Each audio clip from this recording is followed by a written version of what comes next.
تازہ ترین خبروں کے لیے ہمارا YouTube channel world expo news کو سبسکرائب کریں، لائک کریں اور نوٹیفائی کریں۔ آج ہم کسی سیاسی پارٹی یا کسی سیاستدان کے ذکر نہیں کریں گے۔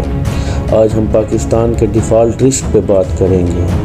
پولیٹیشنز اپنی سیاست چمکانے کے زور پہ ہیں، جس کا خمیازہ ملک کی غریب عوام جھیل رہی ہے۔ پولیٹیشنز گھنٹوں میٹنگ میں بیٹھ کے کبھی اسمبلی توڑنے اور گورنمنٹ گرانے کی، کبھی اسمبلی جوڑنے کی باتوں میں مصروف ہیں۔ ملک کی یہ دیرینہ حالت کا خیال کسی کو نہیں ہے۔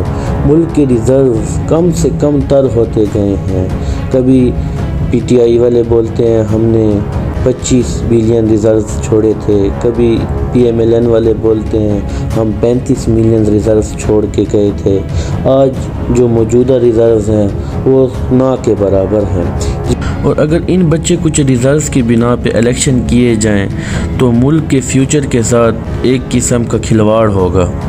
اور پھر یہ سیاسی پارٹی اگر پاور میں آتی ہیں تو ان کے ریزرو بڑھانے کی کوشش کیا ہوتی ہے۔ پیٹرول، بجلی، ادویات کی پرائسز روز کے معمول پہ اپ ڈاؤن ہو رہی ہوتی ہیں، جن کا برا اثر غریب عوام کے اوپر پڑتا ہے۔ اور مزید ریزروز کو بڑھانے کے لیے یہ رولنگ پارٹی پھر آئی ایم ایف سے قرضے لیتی ہے، جس کا بھی اثر عوام پہ ہی پڑتا ہے۔ اور پھر آئی ایم ایف کی کچھ سخت شرائط ان کو ماننی پڑتی ہیں۔ ایجوکیشنز کی پیمنٹ زیادہ کرنی پڑتی ہے، پیٹرول کو بڑھانا پڑتا ہے، بجلی، ادویات کی پرائسز اپ ڈاؤن ہوتی رہتی ہیں، لیکن ان پولیٹیشنز کو کوئی پرواہ نہیں ہے۔